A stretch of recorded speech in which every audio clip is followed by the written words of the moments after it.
e agora vamos ter uma roda de conversa com o tema Apocalipse no cristianismo primitivo e na visão espírita.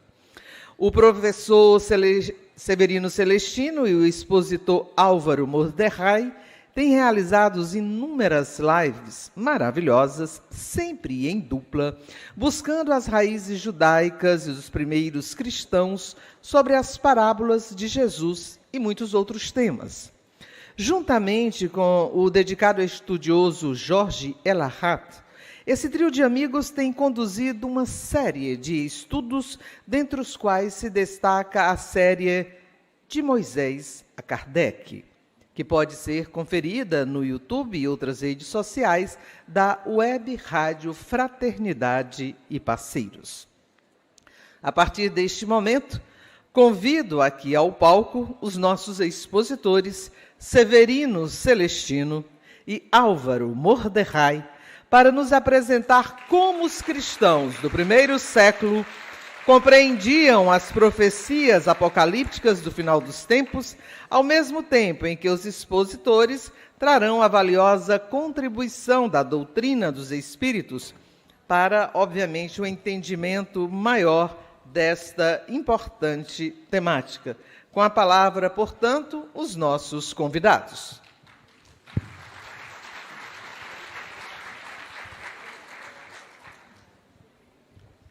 Amigos, irmãos queridos, bom dia a todos.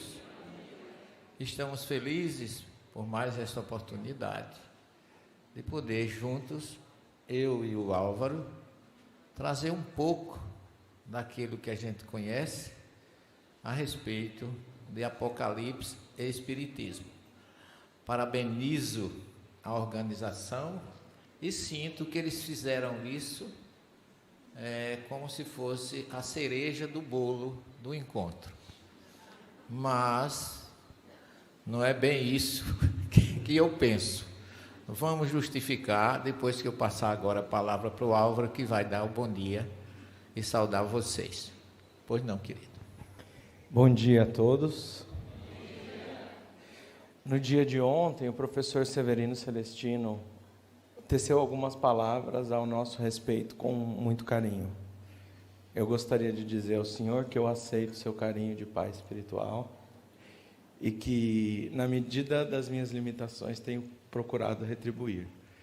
Sem sombra de dúvidas, não sou tão digno de tanto carinho, mas essa é a nossa inspiração para procurar se esforçar. Então, professor, é sempre uma honra estar com o senhor. É sempre uma alegria estar com o senhor.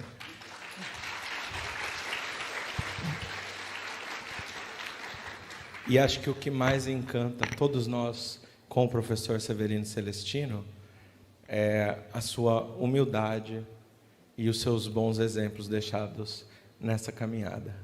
Então, tem um pai espiritual, tem uma nona espiritual, tem uma madrinha espiritual, a Ju. E aí a gente vai percebendo que a gente constrói ou reencontra a nossa família espiritual. E tem um provérbio africano que diz que as pegadas daqueles que caminham no bem jamais se apagam. Então, sempre estaremos unidos nesse trabalho, nesse propósito do Cristo, nos esforçando à medida das nossas limitações para cooperar com todos vocês, que eu agradeço a caridade de nos ouvir. O Álvaro já não está querendo que eu fale, pelo jeitão, né?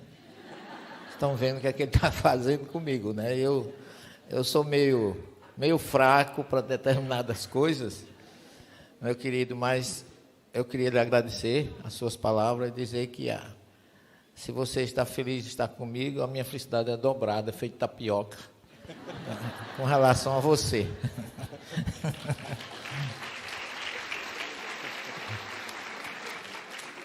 Mas eu conheci o Álvaro, na verdade, o nosso reencontro não foi por acaso.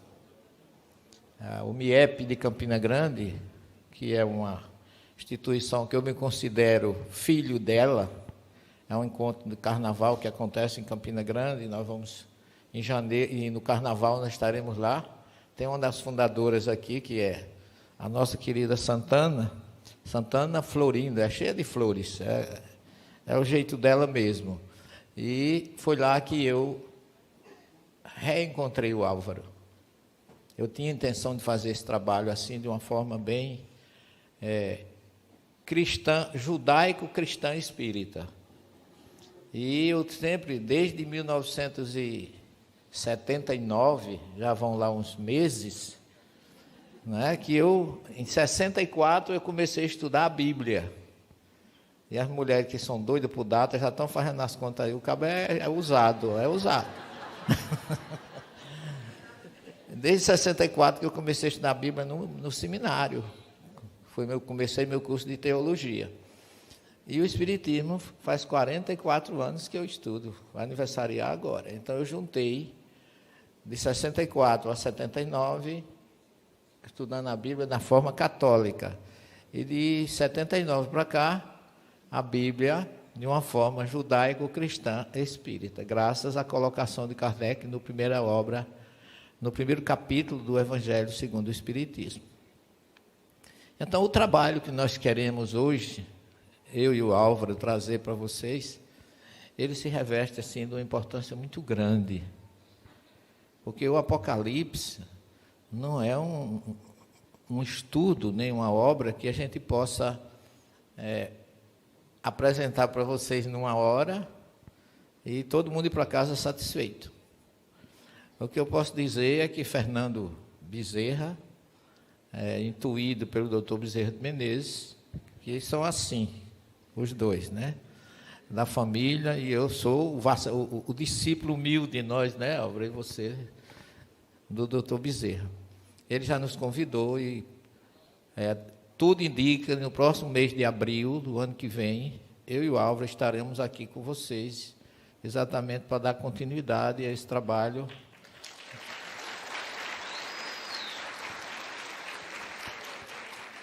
No modelo que a gente tem vontade de apresentar. Primeiro porque a palavra, eu trouxe algumas coisas para vocês, mas antes de eu começar a apresentar, eu e o Álvaro a discutir, a conversar fraternalmente, aí eu gostaria de apresentar a vocês o capítulo 21 do Evangelho de João. Vocês têm lá aquele diálogo, famoso diálogo de Jesus com Pedro, que perguntou a Pedro 3 vezes se ele o amava. E naquele diálogo, como João era assim, um discípulo muito delicado, muito sintonizado com o Cristo, eles pouco conversavam. A gente não ouve na convivência de Jesus com João nenhuma discussão, nem João trazendo um problema para Jesus. Pelo contrário, ele solucionava o problema de muitos, né? Porque até na hora da ceia, ele estava junto de Jesus e quem estava passando as informações que os discípulos queriam. Mas quando ele vem já ressuscitado, naquela famosa pesca dos 153 peixes, lá do Mar da Galileia, que Jesus pergunta a ele 3 vezes, João está lá, e diz lá no capítulo 21, versículo 20, Pedro, voltando-se, viu que o seguia aquele discípulo a quem Jesus amava e que na ceia se recostava também sobre o seu peito. E que dissera, Senhor, quem é que há de te trair? Vendo Pedro, este que é João, disse a Jesus, Senhor, e o que será deste? Em outras palavras, se fosse esse, dizia assim, qual é desse cara, né? Porque João estava ali atrás, calado, sem dizer uma palavra, só escutando, observando como sempre. E Jesus diz assim, se eu quero que ele fique até que eu venha ou até que eu volte, o que te importa? Em outras palavras, ele tem um trabalho, ele foi escolhido por mim para uma tarefa especial. Como diz assim, faz tua parte e não te preocupa com ele. E Jesus já tinha preparado um retorno e que João seria o grande receptor desse retorno. Ele foi preparado para isto. E esse que diz assim, que te importa que ele fique até que eu venha? Jesus já estava ressuscitado. Esse diálogo é o capítulo 21, já é depois da ressurreição de Jesus. Então, Jesus já deixa uma senha que ia voltar e João estava preparado para recebê-lo. E é na ilha de Pátimos que ele volta, encontra João recluso no governo de Domiciano para receber o Apocalipse. Então, essa preparação que João faz para a gente, Álvaro, eu acho que é a pedra básica. Porque vocês vão olhar ali nesse primeiro diapositivo, o slide que eu coloquei aí, que tem o nome de Apocalipse e Espiritismo, tem a figura de um dragão ali embaixo, que é algo muito simbólico no Apocalipse. Porque a literatura apocalíptica não é a literatura cristã. O Apocalipse é sempre tido como algo dantesco, trágico. Se apresenta o Apocalipse como se fosse uma coisa terrível. E não é essa a ideia que a gente quer passar para vocês, porque também não é essa a ideia do Apocalipse. Quando a gente conhece o judaísmo, que eu queria já aproveitar para Álvaro falar um pouquinho, porque a linguagem apocalíptica está nos profetas. Tem muitos médiuns profetas que a literatura dele era apocalíptica. Jesus não teve, porque se a gente, eu vou só conceituar a diferença entre escatologia, o nome é mesmo para um domingo de manhã, é ou não é? Um nome todo cheio de mequetrefe. Escatologia é um nome grego, que que significa escato, final, fim, e logos, que é estudo. Então, é estudo das coisas que vão acontecer no final dos tempos. Essa escatologia que a teologia cristã trouxe como conceito, ela se divide em duas literaturas distintas, que eu chamo a linguagem apocalíptica, que é uma linguagem indireta, cheia de símbolos, por isso que já coloquei um dragão ali para começar a situação, é cheia de símbolos, cheia de uma linguagem direta, e a escatologia é a linguagem direta, que você tem Jesus no seu sermão escatológico, lá em Mateus 24 e 25, ele fala das coisas que acontecerão no final dos tempos, mas de uma forma direta. Vocês verão pai contra filho, filho contra pai, rei contra rei, nação contra nação. Isso não é literatura apocalíptica, mas é escatologia, porque trata das coisas finais. A linguagem apocalíptica, não. É uma linguagem simbólica, indireta e difícil. A gente tem Daniel, a gente tem Jeremias, a gente tem Ezequiel, tantos profetas que tiveram suas literaturas apocalípticas. Então, esse conceito é importante, para você não procurar, por exemplo, Apocalipse nas predições de Jesus. Tem nas predições de Jesus já como ressuscitado, já como espírito, através de João, que era um judeu. Assim a gente tem no Apocalipse um judeu, Jesus, escrevendo para judeus perseguidos no cristianismo primitivo, através de um outro judeu, que era João, médium. Então, o livro devia se chamar Psicografia de João, ditada por Jesus. Esse devia ser o nome do Apocalipse. Então, a literatura cristã. E aí, onde entra o Espiritismo? Ele vem exatamente esclarecer essas questões de uma forma também que a gente possa, como diz o próprio Espírito da Verdade, compreender da forma mais pura e mais simples. Mas eu quero passar para o Álvaro, para ele fazer as suas considerações, agora na visão judaica, ele que estudou muito essas questões, de poder trazer de uma forma compreensível para que a gente possa continuar, eu e ele, nesse ping-pong no bom sentido, né? Trocando ideias respeitosamente e completando um que o outro não sabe. Eu sei menos do que ele, então a gente vai aproveitar para colher dele aí o que a gente quer ouvir. Pois não, querido? Oh, meu Deus.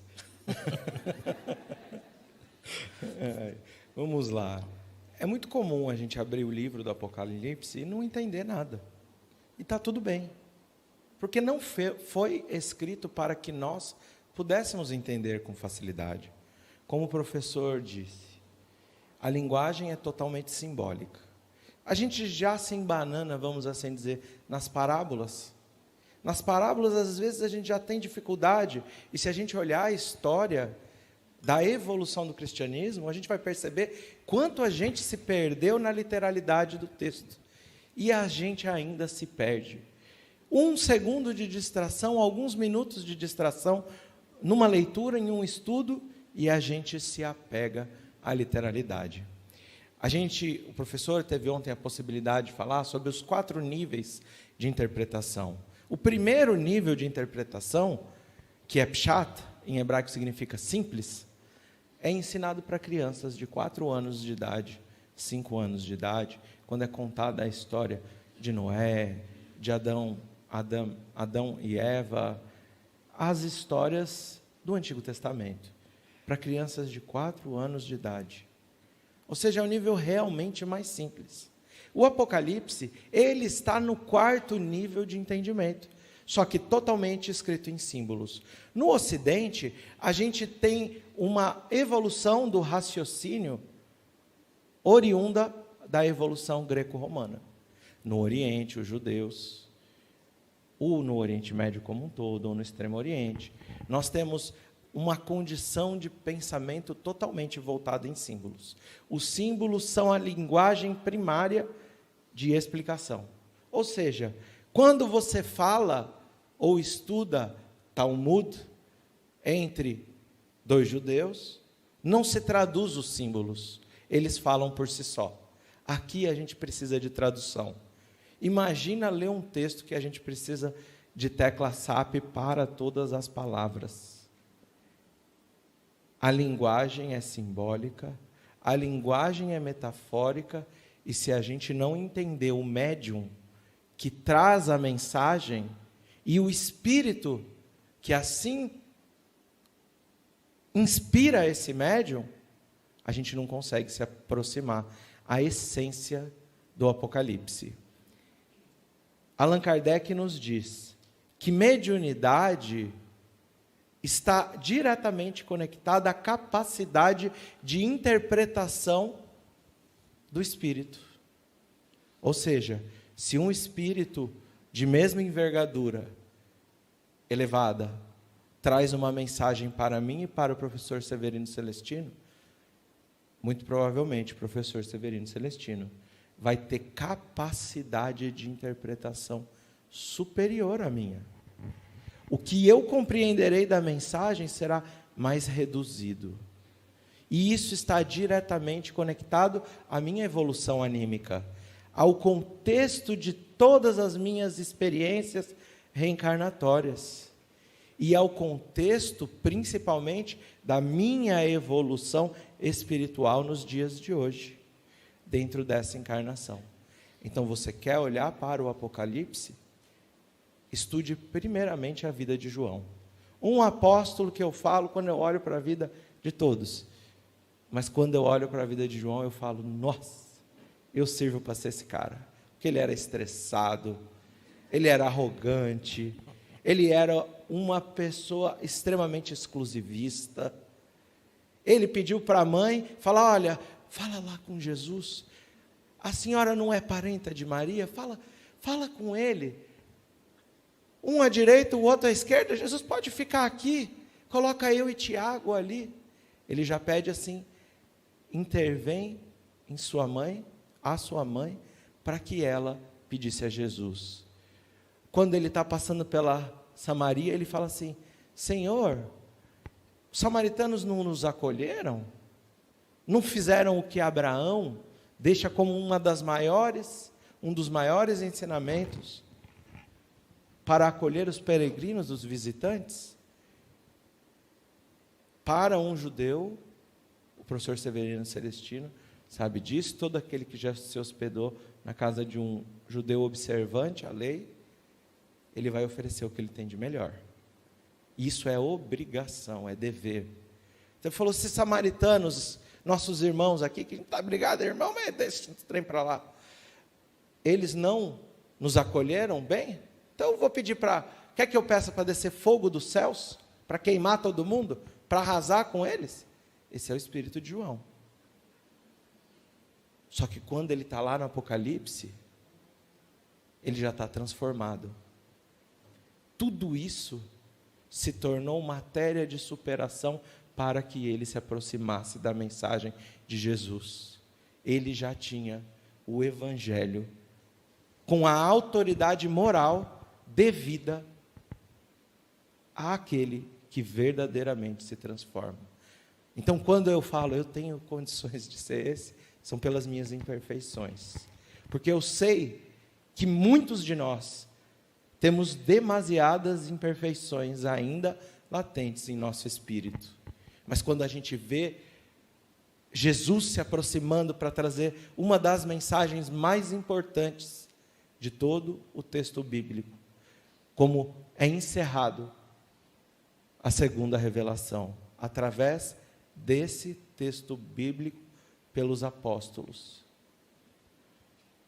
Quando acontece isso, a gente fala, puxa, a mensagem do Apocalipse não pode ser de destruição, ela tem que ser de esperança, e ela tem que ser de esperança, para que todos nós venhamos a compreender o propósito espiritual desse mundo. O professor Severino Celestino falou, 153 peixes foram tirados na pesca, então denominada milagrosa, teologicamente falando. O que significa 153? Por que não foi 156? Porque eles contaram ali, não. O texto é simbólico. Por que não está outro número? Para nós, judeus, habituados às escrituras bíblicas, a gente encontra nesse número 153 o nome Betzalel, escrito em hebraico. Se eu quiser escrever 153 em hebraico, eu não escrevo ele em números indo-arábicos, eu escrevo ele em letras. O hebraico não tem esses números que a gente usa hoje em dia. Então 153 é Betzalel. Quem é Betzalel? Aquele que construiu o tabernáculo. O que está no tabernáculo? A presença de Deus em espírito. O que é que nós encontramos no Apocalipse? A esperança para que a presença de Deus seja construído no íntimo de nossos espíritos, para que diante de todas as provas que o mundo nos coloca nos dias de hoje, expondo as chagas da humanidade, quando a gente liga o noticiário, quando a gente chega em casa e talvez encontre alguém maravilhosamente bom com depressão, com ansiedade, quando a gente conhece, convive e trabalha com alguém na casa espírita que lamentavelmente recorreu ao suicídio, quando a gente encontra tantas chagas da humanidade se expondo nos dias de hoje, o que nos diz a mensagem do Apocalipse? 153 peixes, a construção de um tabernáculo, a construção da presença de Deus no nosso espírito, para que a gente venha suportar todas as dores, todas as dificuldades do mundo. Vou passar para o senhor. Na verdade, Álvaro ressuscitou aí um tema muito interessante, que ontem eu falei para vocês, que Jesus era o tabernáculo, e João tinha colocado que o verbo se revestiu de carne e tabernaculou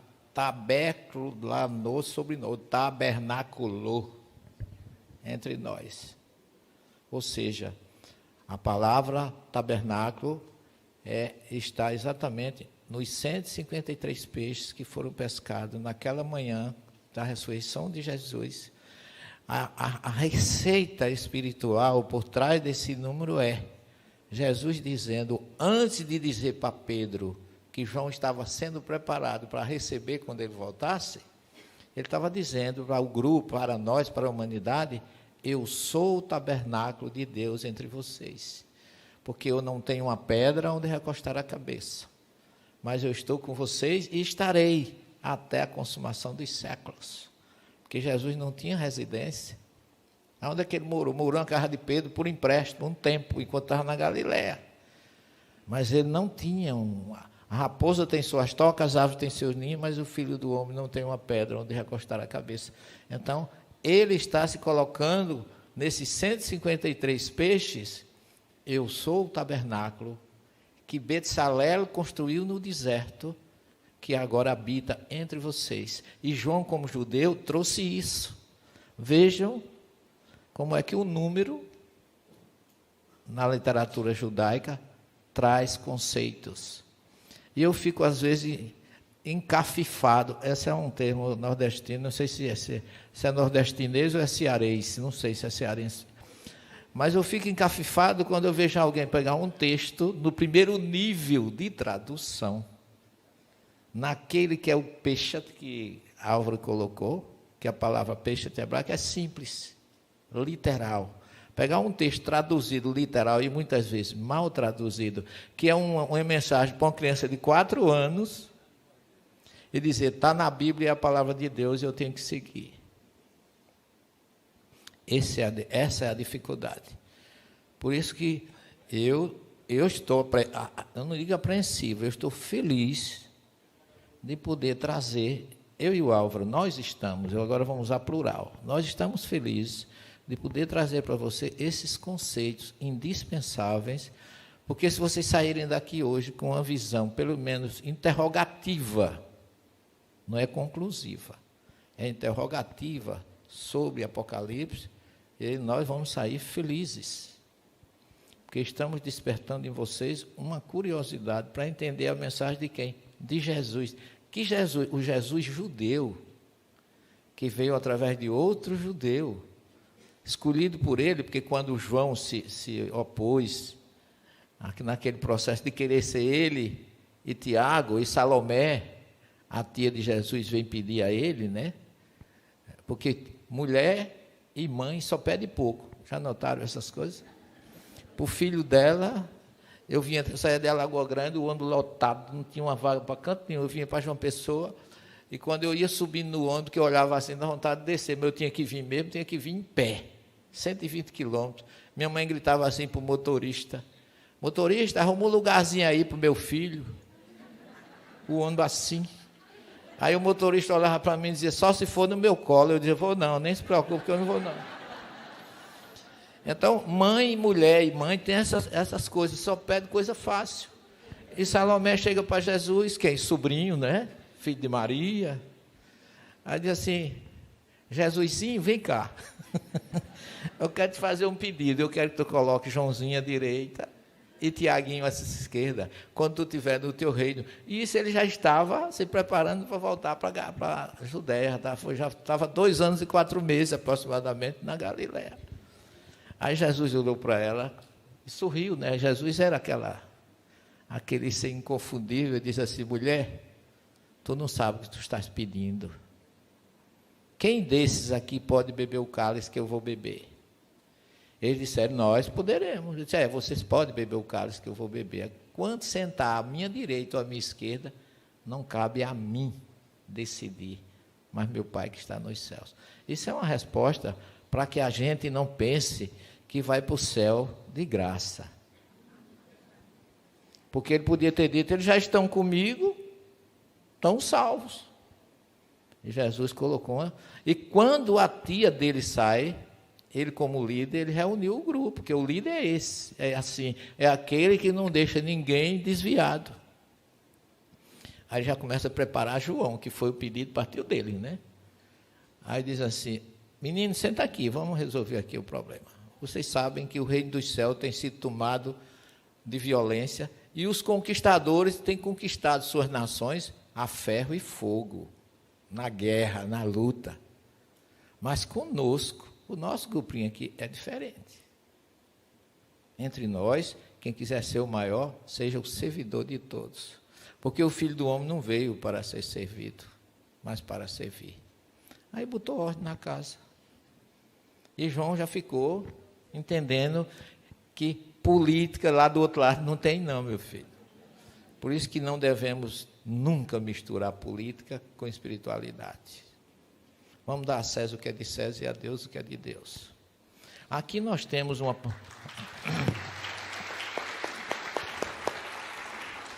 Tem uma palavrinha que eu coloquei aí, que é muito fácil. Eu queria até pedir a Fernando que fosse lendo aí para ganhar tempo. Perfeitamente, é exatamente isso, Fernando. Ali está escrito em hebraico, Rizayon. Essa primeira letra é a que forma o nome Mordecai. Porque como é uma sílaba que se pronuncia no fundo da garganta, aí o meu professor de hebraico dizia assim, é como um cão rosnando. É lá do fundo da garganta. Então, é a letra que forma o nome Mordecai. Por isso que está escrito C-H-A-I, que significa Rai. Então, ali tem Rizayon. Porque se fosse com a outra letra parecida com essa, não seria Rizayon, seria Rizayon. Seria frontal, fricativa e não gutural. Então, essa palavra é que define o tema do dia. Repara, a gente já está com quase... Ixi, Maria, vai dar meio-dia, a gente ainda não definiu nem a palavra do tema. Observe que vocês estão igual Salomé, só estão pedindo pouco para a gente, né? Então, essa palavra é uma palavra hebraica, que significa visão. Mas o Auro vai dizer a diferença da visão dessa palavra, porque tem outra palavra hebraica que chama visão, do verbo ver, que é roe. Olha a diferença. Roe é ver, do verbo raá, ou lirote no infinitivo, que tem essa palavra aí, é um substantivo, que significa visão. Fala um pouquinho, querido, dessa palavra, para a gente definir o tema da manhã.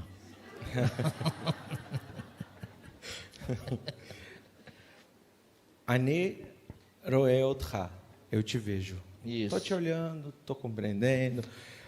A gente... Anachinu roim ethem, nós vemos vocês. Nós vemos vocês. Com os olhos físicos, a gente está olhando, tem nenhuma mediunidade nessa visão. Eu posso até ver vocês todos encarnados, mas também de uma forma espiritual, Ani roser. Olha a diferença, roe e rose. São duas coisas, eu vejo com os olhos, então eu vejo com a mente ou com a mediunidade. Não é assim, Aldo? Exatamente. Quando a gente olha, espiritualmente falando, mediunicamente, dizendo, João, o evangelista, um médium sonâmbulo, ele entrava em desdobramento, recebia as mensagens, retornava ao corpo, ditava essas mensagens. Isso não foi visto com os olhos do corpo físico. Isso foi visto através da sua mediunidade, das percepções trazidas do plano espiritual, assimiladas pelo seu perispírito. Ele coloca isso na linguagem escrita, da qual nós não obtemos os elementos físicos, cognitivos, perfeitamente adequados. Porque se dois médiuns vão ao plano espiritual, enxergam determinada visão, recebem determinado ensinamento, existirá uma semelhança, a universalidade das informações. Mas quando então psicografada, ou quando então em processo de psicofonia, isso é transmitido, será colocado segundo a sua evolução anímica, segundo a sua capacidade de interpretação. A Rizayon é uma visão profética. Está simbólico? Mediúnica. Ele está trazendo as suas experiências mediúnicas junto ao Cristo sobre o futuro da humanidade. Agora, curiosidade do Enem. Essa palavra é grega. Está escrito em grego, Apocalipse. Agora veja o que é traduzir. Apocalipse é a palavra grega que define a palavra Risaion, acabado de explicar pelo Álvaro. Só que essa palavra é traduzida como revelação. Olha um problema. O que a gente acabou de falar não é revelação. O que Álvaro acabou de definir foi visão profética, mediúnica e espiritual. Revelação é uma palavra que, para que você revele alguma coisa, não é preciso você veja mediunicamente. Concordam comigo? Nós estamos visualmente revelando a presença de vocês aqui no canal, na transmissão. Aí é uma revelação, mas não é mediúnica. Então, quando você traduz, só em traduzir a palavra, que o inglês ainda chama para ficar mais chique, revelation. Olha que coisa chique. É outra palavra para o domingo de manhã, é ou não é? Quando ele traduz por essa palavra, ele não está dizendo o que está no original. Aí a gente já pega o segundo tempo da tradução, e a interpretação é que dói mesmo das coisas que a gente tem visto. Quer dizer, quando a gente conhece que a definição de Apocalipse não traduz o Risaion do hebraico, que é a visão mediúnica espiritual, que as pessoas dizem assim, porque o médium, ele fecha os olhos, se concentra e ele vê de olhos fechados. Não é? Você observa que os médios geralmente põem a mão nos olhos quando vão psicografar, porque eles não estão precisando de nenhum sentido físico naquele momento. É o Risaion, porque na época de Samuel, que era um grande profeta, havia uma diferença entre Roê e Rosé. Os videntes primeiro se chamavam de Roê, mas depois, com o tempo, depois de Samuel, o profeta que ungiu Saul, o primeiro rei de Israel, ungiu Davi, até ele chamava Roê. E tem uma coisa chamada vidente, que é um termo hoje da doutrina, mas não significava que era alguém que via com os olhos, com a mente, via com os olhos. A partir dos profetas que vieram depois, é que surgiu a palavra Rosé, identificando que Ezequiel, Jeremias, Isaías, todos tinham visões. Joel fala, eu vi e ouvi uma voz. João diz no primeiro versículo do Apocalipse, ele narra como foi desdobrado, como foi levado, como Ezequiel foi levado também para no Vale dos Ossos Secos, lá em Ezequiel 37, através de uma visão mediúnica, Risaion. Então, vocês vejam que quem começa estudando o livro com o nome Apocalipse, já está começando com dificuldade de definir o próprio título ou tema do estudo. Aí eu digo assim, as pessoas dizem assim, você não gosta de grego, não? Eu digo, eu não gosto do idioma. Para mim, ela atropelou a vida de Jesus. Eu sinto muita dor com o que esse idioma fez com a mensagem de Jesus. Os filósofos gregos são fantásticos. Admiro a filosofia grega, a mitologia grega, admiro. Agora, o idioma grego entrar na mensagem de Jesus, para mim, foi um sacrilégio. Perdoe-me o sentimento que não me deixa feliz saber que atropelaram uma coisa tão maravilhosa, e por isso estamos aqui. Não vamos consertar o mundo, a ideia não é essa, não vamos consertar nada, mas vamos deixar pontos reflexivos indispensáveis, para que quando você abra um livro hoje, não é para desacreditar, mas é como ensinou Kardec. Kardec não disse que ninguém precisava traduzir, ele disse, use a lógica, a razão e o bom senso. Que é realmente, se você usa a lógica, a razão e o bom senso, você destrói dogmas, fanatismo, você vai destruir muita coisa, e vai colocar os pingos nos is. Mas depois, Álvaro, dessa puxada de orelha na questão do idioma, eu queria colocar aqui a visão de João. Eu gosto dessa visão de João. Vocês estão vendo que Uma, ele está em êxtase. Essa que ele parece bem mais jovem. Não é?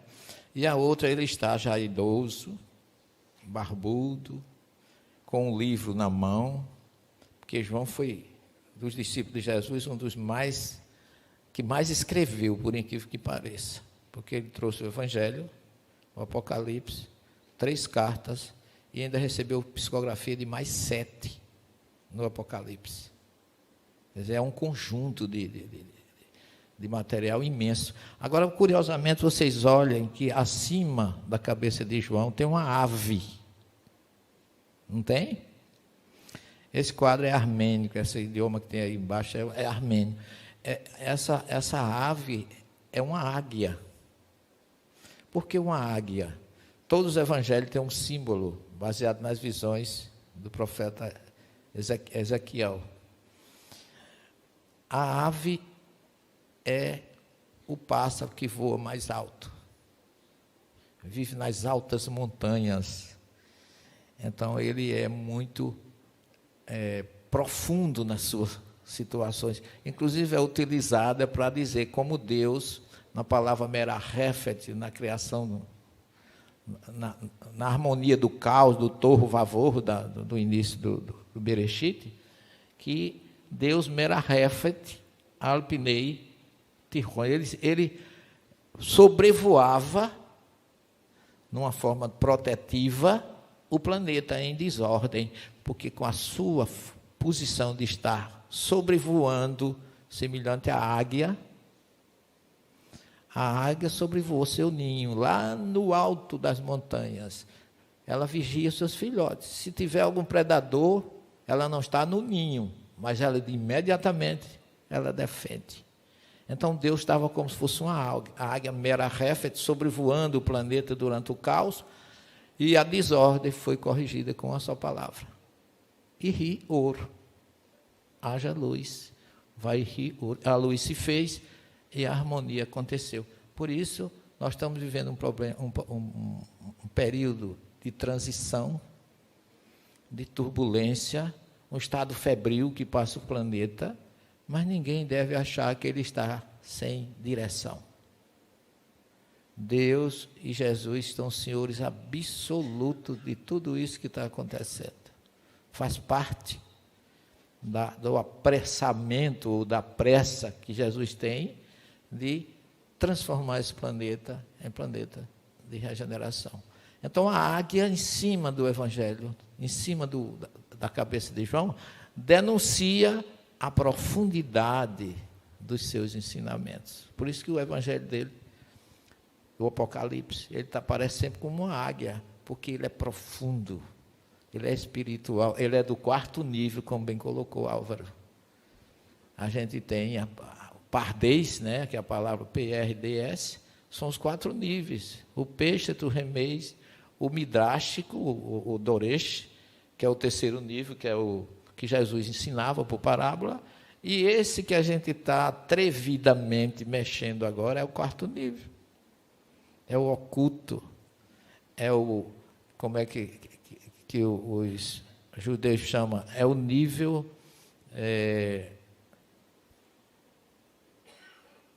cabalístico, não é?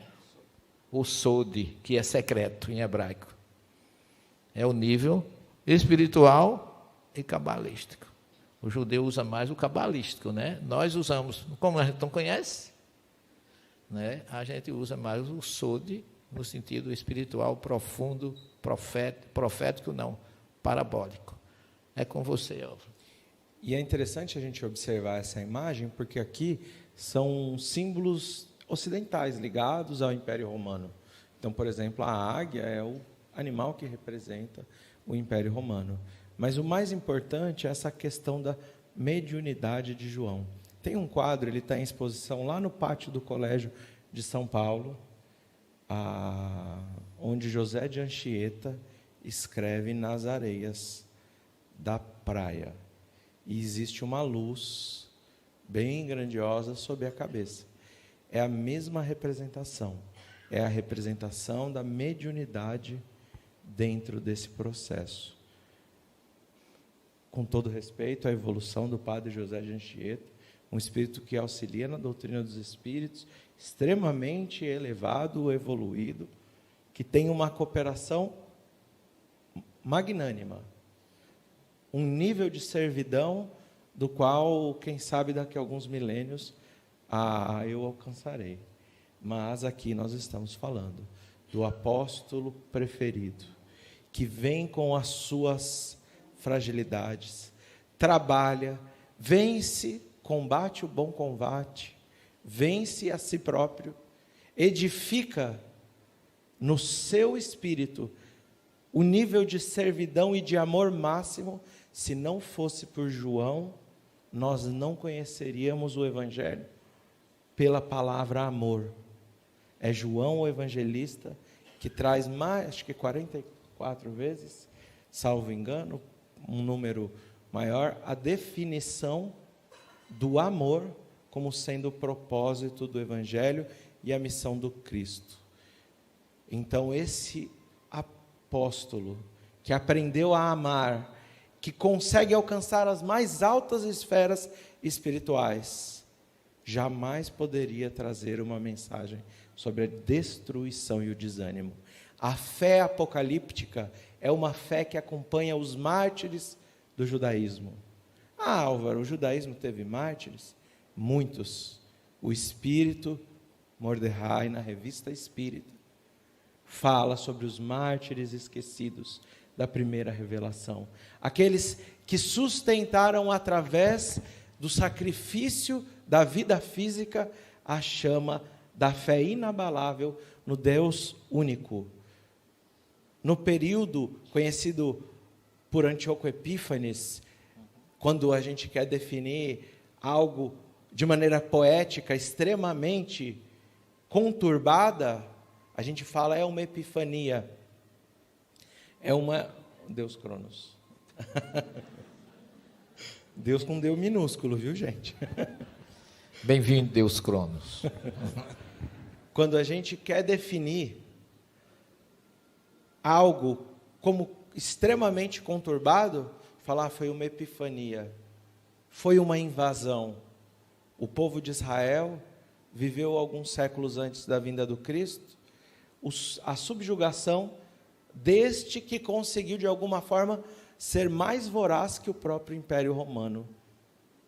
Ele realizou verdadeiras catástrofes para o povo de Israel. E ele então determinou que a fé judaica não poderia ser vivida com a sua tradição. O templo de Jerusalém, a circuncisão, a prece. E é aí que surge um dos jogos que as crianças judias, eu brinquei com dreidel, em Yiddish. O Marcos hoje não está aqui, ele aprendeu Yiddish quando criança, seus avós falavam. É em hebraico chama-se sevivon. É um peãozinho que tem 4 letras em hebraico. E as crianças no seu tempo giravam e aquilo caía com uma letra e eles repetiam versículos da Torá. Porque quem vivesse a fé no judaísmo seria assassinado imediatamente. Esse não foi o primeiro,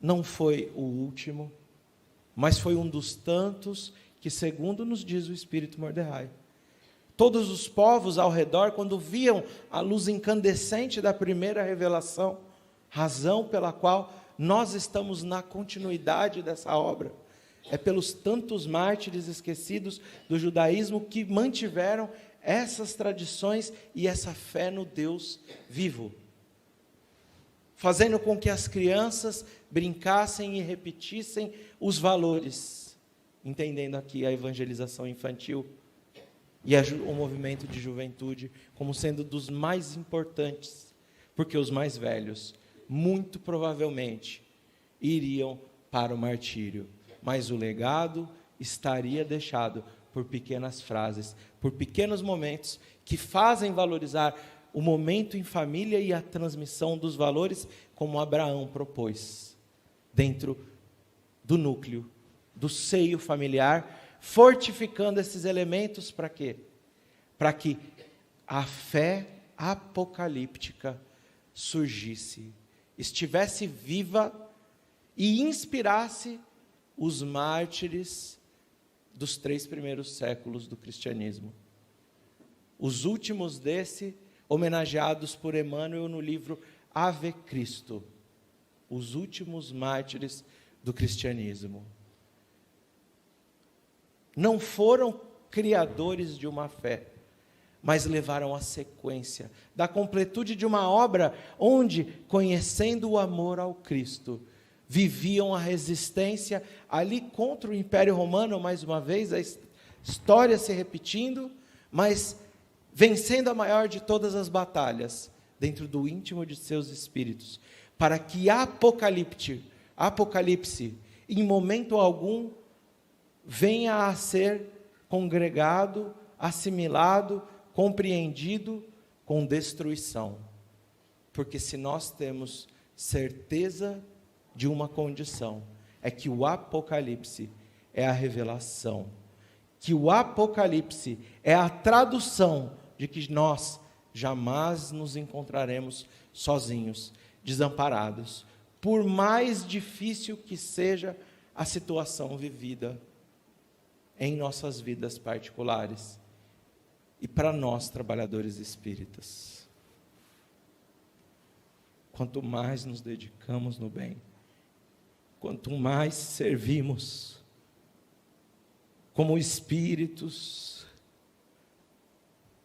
não convocados pelas qualidades que parecem sobrepujar o nosso caráter, porque quando trabalhamos na seara do Mestre Jesus, refletimos a luz em nossas ações, em nossas palavras, e temos nos reunido em tantos eventos, oportunidades, para que venhamos a comungar, a união fraternal entre irmãos que aprendem o respeito ao próximo, pelo propósito de servirem,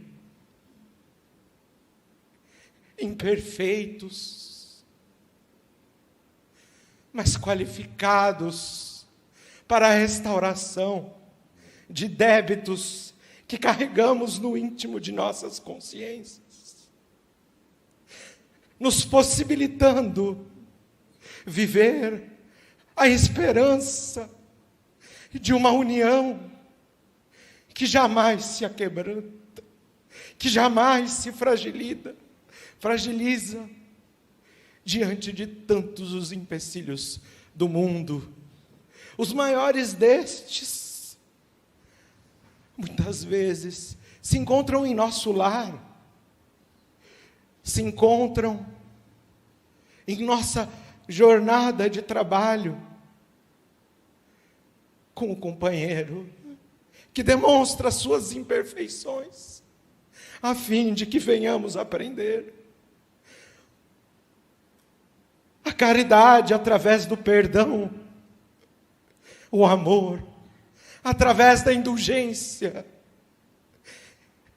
e a possibilidade de aqui nos encontrarmos tem demonstrado a misericórdia divina pelo processo reencarnatório do qual nos encontramos como trabalhadores da última hora, como trabalhadores chamados pelo Cristo para que venham a compreender o valor do esforço para superar as mazelas íntimas que ainda habitam em nós, fazendo assim florescer o perfume e a luz do Evangelho por onde quer que nos encontremos.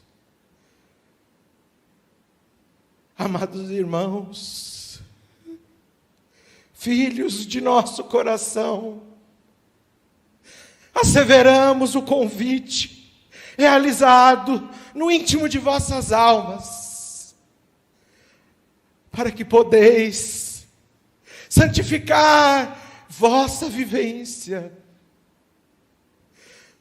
no trabalho da seara espírita. E assim, modificando o íntimo de nossas almas, estaremos prontos a viver a revelação dos Espíritos, modificando os nossos dias e o entorno do mundo, na regeneração da qual fomos chamados, como trabalhadores da última hora.